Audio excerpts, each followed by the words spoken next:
I still remember the first day I realized my driveway had turned into a community parking lot without my permission. It was early spring, one of those crisp mornings where I was standing on my porch with my coffee in hand, feeling the breeze brush against my cheeks. My property sits at the end of a quiet cul-de-sac, with plenty of space for me to enjoy a bit of countryside living, even though I'm only 20 minutes from downtown. As I sip from my favorite mug, the ceramic one with a faded painting of a windmill on it, I spotted an unfamiliar white sedan rolling up and stopping smack in the middle of my driveway. No knock on the door, no polite wave through the window. Nothing. Just a car pulling in and parking like it belonged there. At first, I wondered if it might be a lost delivery driver. The occupant stayed inside the car, fiddling with her phone. I approached slowly, feeling more puzzled than irritated. But right as I reached the driver's side window, this middle-aged woman with a short, stylish haircut and a scowl cracked it open about half an inch. She barked, "Could you move? I'm trying to take a phone call here." I blinked, moved from my own driveway. This was a new level of presumptuous. "Ma'am," I said, forcing a polite tone, "this is private property." She waved a dismissive hand. "I'm only staying a few minutes. Mind your own business." And then, she had the audacity to roll the window back up and continue her call. I admit, I was too startled to argue any further. I'd had plenty of encounters with intrusive neighbors before, but no one had ever claimed my driveway as their personal phone booth. Shaking my head, I went back inside, fuming but hopeful it was just a random one-off. Maybe she was truly lost or stressed out. Perhaps she'd never appear again. But as the days turned into weeks, the same white sedan started appearing more often. Sometimes it was early morning before I left for my volunteer shift at the animal shelter. Other times, it showed up at dusk, blocking the driveway when I returned from grocery shopping. Each time, the occupant's behavior was the same. She'd park, rifle through her purse, or shuffle through paperwork. And then, if I approached, she'd glare at me like I was the intruder. Eventually, I learned her name, Karen. It came up when a mail carrier, who noticed the unusual traffic, asked if I had new tenants. He recognized her from the neighborhood gossip. "You might want to watch out," he warned. "She thinks she's entitled to everything around here." True enough, Karen began treating my property like her personal annex. I found lawn chairs set up on the edge of my driveway, no exaggeration, and even caught her rummaging around my flower bed once. When I demanded an explanation, she said she was just checking the soil quality. She had some nerve. What really frustrated me wasn't just the inconvenience, though having my driveway blocked daily was aggravating. It was the sense of invasion. This was my haven, my peaceful retreat from the hustle and bustle. I'm a retired school teacher, and a quiet life of gardening and chatting with old friends was all I'd ever wanted in this stage of life. But Karen shattered that tranquility with her constant intrusions and that condescending sneer. Before I knew it, my frustration turned to stress. Each morning, I'd anxiously check if her car was out there. Some days it wasn't, which allowed me a bit of relief. But often, I'd find it there again, blocking deliveries, driveway repairs, or simply my own car when I needed to run errands. I tried leaving polite notes under her windshield wiper. She crumpled them up and threw them on my lawn. I left polite voicemails after managing to get her number from a neighbor. She never responded. Finally, I decided enough was enough. My next move involved a small camera mounted discreetly near my porch. Perhaps if Karen saw I was recording her, it might deter her from using my driveway like a public parking space. It was a simple solution, right? But, as I soon discovered, nothing about Karen's behavior was simple. She didn't care about camera surveillance. The day I installed the camera, she showed up, took one look at it, and snickered. In fact, she seemed more emboldened, as if the camera was a challenge. She tossed a half-finished soda can on my lawn, smirking at the lens as though to say, "What are you going to do about it?" That's when I realized I'd have to dig deeper if I wanted to reclaim my own property. No more polite notes, and no more gentle warnings. Karen was messing with the wrong person. At that point, I taught a classroom full of rowdy teenagers for decades. Dealing with an obstinate neighbor was not beyond my skill set. She may have thought she'd found a free lot for all her whims, but I had other plans brewing. I took a deep breath. Tomorrow, I decided, I'd confront her once and for all, with everything I had: photographic evidence, property ordinances, and a steely determination I usually reserve for my toughest students. If she chose to push further, well, that was on her. Little did I know, this was just the beginning of a much wilder journey than I ever anticipated. The next morning, I woke before dawn, determined to catch Karen in the act. I brewed my strong black coffee and headed outside. Sure enough, around 8 o'clock, I heard the purr of her engine echo down our quiet street. The white sedan rolled around the corner and made a beeline straight for my driveway. I stood near my mailbox, keeping a watchful eye. The moment Karen stepped out of her car, I cleared my throat. "Good morning," I said, as cheerfully as I could manage. "It's a lovely day, isn't it?" She eyed me like I was blocking her path to some imaginary throne. "I don't have time for small talk. What do you want?" "Just the courtesy of using my driveway myself," I replied, as calmly as possible. "I've asked you several times to stop parking here. I'm happy to direct you to public parking by the park if you need a quiet spot for phone calls." She cut me off. "Are you seriously telling me where I can and can't park?" She jutted a finger at my chest. "You can't claim every patch of cement in the neighborhood. Grow up." My patience snapped just a little bit. "Ma'am, I pay taxes on this property. So yes, I can claim my driveway. This is private land." Karen let out a harsh bark of laughter. "Sue me if you're so high and mighty. Otherwise, get out of my face." She turned on her heel, slammed her car door shut, and stalked away, presumably off to wherever she was heading that day. Her car remained, blocking my driveway entirely. I phoned the local sheriff's office, but the best they could do was send a deputy whenever someone became available. Living in a small town, sometimes the deputy was a half-hour away or more. By the time the officer arrived, Karen would be gone. Or, if they caught her, she always found a way to talk her way out of any serious consequence, claiming it was only for a few minutes, that she had an emergency, or that I was overreacting. That night, I found myself pacing the living room, entertaining increasingly outlandish solutions. My friend Dave once dealt with a trespasser by putting up "Beware of dog" signs and leaving bowls of water out, but that felt too small time for Karen's brazenness. Another neighbor suggested a bright orange fence or traffic cones to block her out, but it just didn't feel like enough. I wanted something more definitive and legal, of course.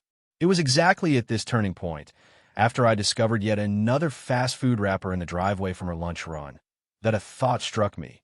If conversation doesn't work, maybe documentation will. The camera was a start, but I needed a bigger record of her wrongdoing. Could I prove consistent trespassing? Harassment? It felt like I was building a case. I decided to draw up a plan, approach the Homeowners Association, HOA, with the evidence, involve local ordinances, and talk to a lawyer if necessary. Because sometimes a quick legal letter can do wonders when dealing with people who flout boundaries. But just as I was working out the details, my phone buzzed with a text from another neighbor, Denise. "Karen parked in your driveway again," it read, followed by a photo of Karen's white sedan. I groaned, standing up from my desk. Enough was enough. I might have been retired, but I wasn't about to let someone take advantage of me. Right then, I felt an odd surge of determination, like one of those gut feelings that something big was about to shift. Sometimes, timing changes everything. Just like subscribing to this channel seems to bring folks the strangest run of good luck. I kid you not. But let's jump back into the story. I messaged Denise back, thanking her for the heads up. Grabbing a notepad, I strolled outside and jotted down Karen's license plate again, this time snapping a timestamp photo. I also documented the debris she'd scattered. Yet another wrapper, a soda can, and a tissue. The woman practically left a breadcrumb trail of her presence every time she stopped by. As I stood there taking pictures, a neighbor from across the street ambled over.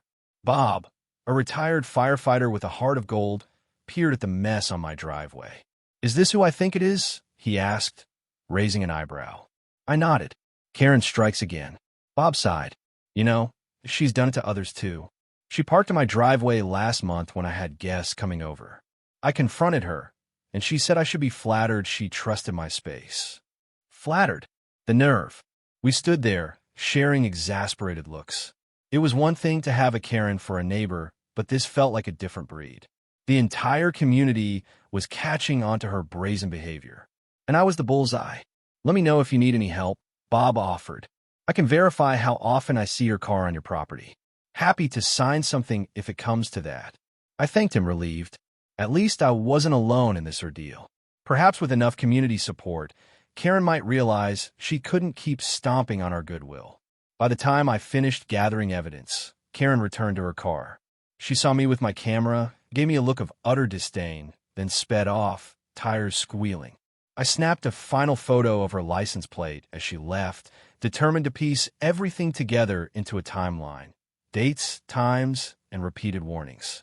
That evening, I drafted a short letter, referencing local trespass laws and reminding her, politely, yet firmly, that my driveway was not a public area. I placed it in an envelope and hand-delivered it to her mailbox. I didn't relish the confrontation, but I hoped a formal letter might be the wake-up call she needed. Of course, Karen wouldn't be Karen if she let something like a letter change her routine. The next morning, I found the envelope ripped into shreds in my garden. A giant muddy footprint, clearly a woman's size, marked the corner of each torn piece. I bent down to pick them up. There was something disquieting about the destruction, as though Karen wanted me to know she'd read my letter, and she'd hated every word. This was personal now, more than just a question of where to park. I phoned my attorney, explaining the situation and asking for her advice.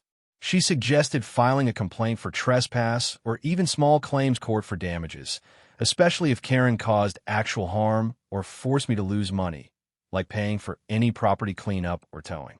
It sounded dramatic, but the more Karen escalated, the more I realized I might have no other choice. That night, I went to bed with a heavy mind, replaying each of Karen's offenses. From day one, she showed zero regard for my property rights.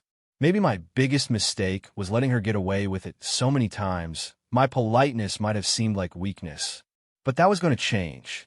The next day, I resolved to take the first formal step: notify the HOA, file a police report, and see if I could get an official no trespass warning issued.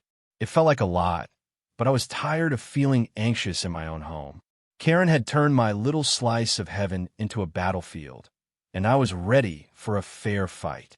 Little did I know, Karen was preparing for the fight, too, and her next move would blindside me in ways I never imagined. 2 days later, I was kneeling in the garden, carefully replanting some tomato seedlings I'd started indoors over the winter. Gardening has always been my therapy, a place where I can forget the chaos of the world and focus on the gentle act of nurturing life. There I was happily digging in the soil when I noticed the purr of an engine coming to a stop behind me. Turning around, I spotted Karen's sedan creeping up the driveway again. But this time, she wasn't alone. A tall, broad-shouldered man with slicked-back hair stepped out of the passenger's seat, while Karen approached from the driver's side. They both marched toward me. I stood up, wiping dirt from my gloves. "Good afternoon," I greeted, bracing myself for whatever this was. Karen's companion spoke first. "You the one harassing my girlfriend with letters and threats?" The question was so backwards, I almost laughed. But my voice came out calm and measured. "Sir, this is my property. I've asked her multiple times not to park here." Karen crossed her arms, glaring at me. "This is my boyfriend, Don. He's here to make sure you understand your little crusade ends now." I opened my mouth to respond, but Don shoved a piece of paper in my face. It was covered in notes and highlighted lines, some sort of printed text about property laws. He rattled off something about public easement. "If you read your local ordinances," he declared, jabbing his finger at the paper, "you'd know the city retains a right-of-way across the first 10 feet of your driveway. Technically, it's city property, so Karen can park there." "Don, that's not how it works," I replied, startled that he'd try to twist the law. "The right-of-way is about utility access, not about random parking. This is still a private driveway." Karen smirked. "Good luck proving that in court," she sneered. Despite the anger boiling inside me, I took a breath. I'd already contacted a lawyer, so I felt confident in my position. "I intend to prove it if you push me that far," I said, locking eyes with Karen. "And I have plenty of photo evidence, plus the support of neighbors." Don reached out, snagged one of my tomato cages, and jerked it forward aggressively. "What if your neighbors don't see everything? It's your word against Karen's," he taunted. That was the final straw. Karen had escalated enough on her own, but now she'd brought in this intimidator to strong-arm me. My heart pounded, fear tangled with frustration. My mind leaped ahead to potential disputes, even the possibility of property damage or personal harm. Still, I forced myself to remain composed. I snatched my phone from my pocket and began recording video. "I'm asking you both to leave my property now," I said, my voice trembling slightly with adrenaline. "If you don't, I'll call the sheriff." Dawn slapped the phone from my hand, sending it skidding across the grass. My breath caught in my throat. For a second, we stood there in silence. Then, Karen grabbed Dawn's arm. "Come on," she said, shooting me a triumphant glare. "She's not worth it." They turned and strode back to the sedan. My phone lay in the grass, still recording, capturing their retreat. Karen shot me one last sour look before getting in and revving the engine. They tore out of my driveway, dust spraying from tires. I picked up my phone, heart racing. This had gone from a nuisance to a genuine threat. Enough was enough. That evening, I reached out to the local authorities again, explaining the escalation and sharing the video. The deputy I spoke with seemed more interested this time around, especially after I mentioned the phone being knocked out of my hand. "That could be construed as assault," he said. "We can at least have a word with them about it." While waiting to hear back, I mulled over every possible next step. I contacted my attorney again, who advised me to secure a restraining order if the intimidation persisted. I even called my homeowner's insurance to let them know about the possibility of vandalism or further confrontation. By the next morning, the neighborhood grapevine was buzzing. Several neighbors stopped by to check on me. Linda from 3 doors down brought over homemade muffins and a sympathetic ear. Bob popped in to say he was installing a second camera angled at my driveway from his property, promising to save the footage if anything suspicious happened. In a tight-knit community like ours, trouble has a way of galvanizing everyone, for better or worse. Despite the sudden show of solidarity, though, a pit formed in my stomach. Was I seriously about to wage an all-out war with Karen?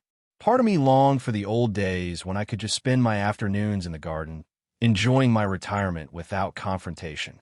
But Karen, and now her boyfriend, had invaded that peace in ways I couldn't ignore.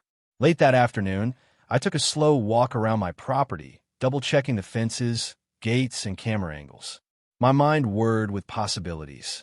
Would Karen escalate further if the police confronted her? Was she reckless enough to damage my car or my home? Maybe. People with that level of entitlement are often unpredictable. Yet, I also felt a surge of fierce protectiveness. This is my home. I'd worked hard for it, spent years saving every penny, building up to this comfortable retirement life I'd planned. If Karen thought I was going to roll over and let her claim my driveway, she was sorely mistaken. I was done playing nice, and I had the law and the neighbors on my side. Still, the bigger question loomed. What would Karen do next, now that she knew I wasn't backing down? The showdown arrived sooner than I expected. The following morning, I woke to a dull thud echoing through the front of the house. Sliding out of bed, I peered through the window. My stomach clenched. Karen's sedan was back, but it wasn't parked in the driveway. It was idling in the middle of the street, headlights beaming. Another dull thump. I hurried outside onto the porch and discovered a barrage of eggs splattered across my front door. Yellow yolks dripped down the wood, pooling at the doormat. Paint chips flaked off where the eggs had impacted with surprising force. Across the lawn, I spotted Karen standing by her car, an egg in each hand. She raised one and hurled it. Splat! A direct hit against my porch railing. "Karen!" I shouted, fury and disbelief warring inside me. "Have you lost your mind?" Her eyes were wild, a twisted grin on her face. "You think you can threaten me?" she screamed, hurling another egg. It missed the porch but splattered against the mailbox post. "You're lucky I don't do worse." I never felt such a mix of anger and alarm in my life. My hands shook as I pulled out my phone and dialed 911. I managed to keep my voice steady enough to explain what was happening. Before I could even finish, Karen hopped back in the car and sped off, tires squealing, leaving me with a dripping mess of raw eggs. 5 minutes later, Bob rushed over, his camera in hand, to show me the footage he'd captured. She'd arrived under the cover of dawn, apparently thinking I wouldn't be awake, and started lobbing eggs at my house. He'd recorded everything from across the street. I thanked him, relieved to have such clear evidence. By mid-morning, a patrol car pulled up. The deputy who stepped out recognized my address from previous calls. After reviewing Bob's footage, he shook his head in disbelief. "Well, that's enough to file for vandalism, at the very least," he said.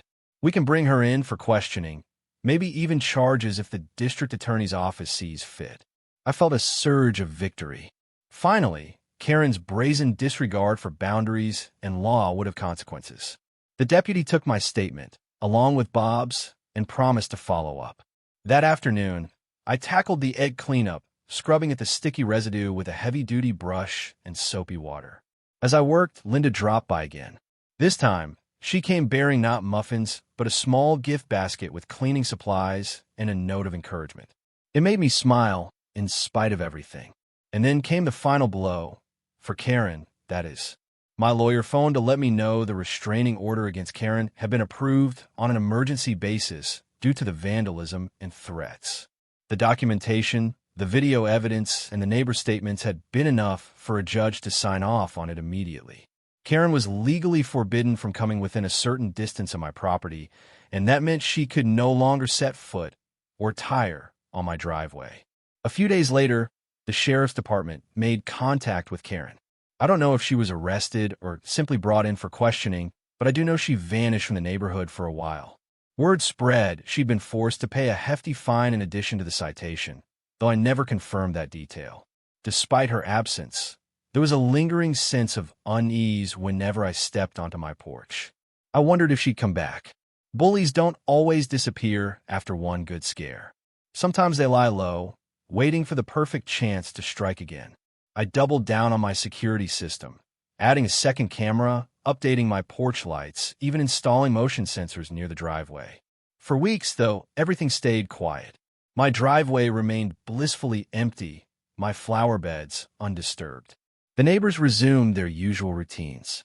Linda, Bob, and others occasionally checked in to make sure I was okay. Each time, I felt a rush of gratitude for their support.